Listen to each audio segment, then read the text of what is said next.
Jika malam ini pintu rumahmu diketuk 3 kali dan tidak ada yang menyahut, jangan pernah mencoba mengintip dari lubang kunci pintu jika kamu masih ingin hidup tenang. Malam Jumat Kliwon bukanlah waktu bagi manusia untuk terjaga. Saat jarum jam berdenting menunjuk angka 2 pagi, keheningan malam seringkali dipecahkan oleh kehadiran yang tidak berasal dari dunia ini. Di dalam sebuah rumah yang sepi, dinginnya malam mulai menusuk tulang, membawa serta aroma tanah basah dan bunga melati yang menguar entah dari mana asalnya. Konon, di jam-jam seperti inilah, batas antara dunia orang hidup dan alam kubur menjadi sangat tipis.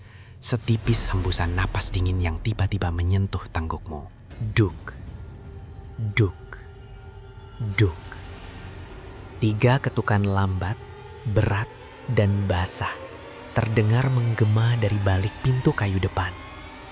Suaranya bukan seperti buku jari manusia yang mengetuk, melainkan suara benda tumpul dan empuk yang dibenturkan secara paksa ke papan kayu. Jantung mulai berdetak jauh lebih kencang. Mitos leluhur mengatakan, jika ketukan itu terdengar hanya 3 kali berturut-turut di tengah malam buta tanpa ada panggilan suara, itu bukanlah tetangga atau kerabat yang datang berkunjung.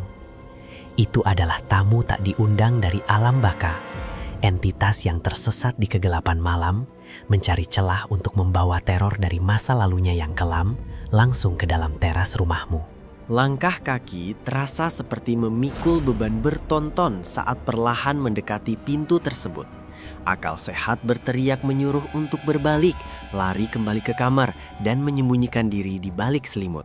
Namun, rasa penasaran manusia seringkali menjadi awal mula dari kehancuran mereka sendiri. Ada sebuah pantangan tua tak tertulis yang menyebutkan bahwa tamu malam Jumat yang mengetuk dengan cara aneh mutlak tidak boleh direspon.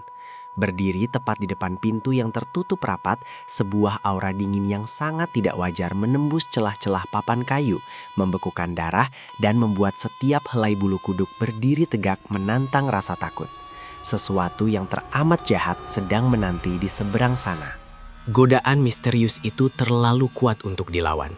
Sebuah kesalahan fatal yang telah merenggut kewarasan banyak korban sebelum kita malam ini. Tubuh itu perlahan membungkuk, menahan napas agar tidak terdengar suara sekecil apapun dari dalam rumah, dan menempelkan sebelah matanya pada lubang kunci besi yang terasa sedingin es. Pada awalnya hanya kegelapan pekat dan kabut malam yang terlihat berputar-putar di teras depan. Tidak ada siluet manusia yang berdiri, tidak ada jejak kendaraan, tidak ada apa-apa. Hanya sebuah kehampaan absolut yang terasa seolah sedang menyedot kehidupan dari dalam jiwanya secara perlahan. Namun kemudian, kegelapan itu mulai bergeser. Dari celah sempit balik lubang kunci itu, terungkaplah sumber sebenarnya dari ketukan misterius tadi. Bukanlah tangan seorang manusia yang mengetuk, melainkan sebuah kepala yang dibungkus rapat dengan kain kafan lusuh, basah berlumuran tanah merah kuburan yang sangat amis. Sosok itu berdiri kaku mematung, terikat erat dari ujung kepala hingga ujung kaki dengan tali yang sudah menghitam. Makhluk itu mengayunkan seluruh beban tubuhnya ke depan secara kaku, secara sengaja menggunakan bagian atas kepalanya yang terikat simpul mati untuk membentur pintu kayu berulang kali. Duk, duk, duk. Suara mengerikan itu kini terdengar begitu nyata, sebuah manifestasi mayat hidup yang mengamuk meminta dibukakan jalan. Tiba-tiba, suara ketukan itu berhenti sepenuhnya. Keheningan mutlak yang menyakitkan telinga langsung menyelimuti malam. Tubuh kaku berbalut kafan di luar sana tiba-tiba menunduk ke bawah, melipat tubuhnya dengan cara yang tak wajar hingga membuat tulang-tulang matinya terdengar berderak patah yang memualkan. Sosok itu menurunkan kepalanya hingga posisinya sejajar sempurna dengan lubang kunci. Dan di sanalah kengerian sejati terjadi.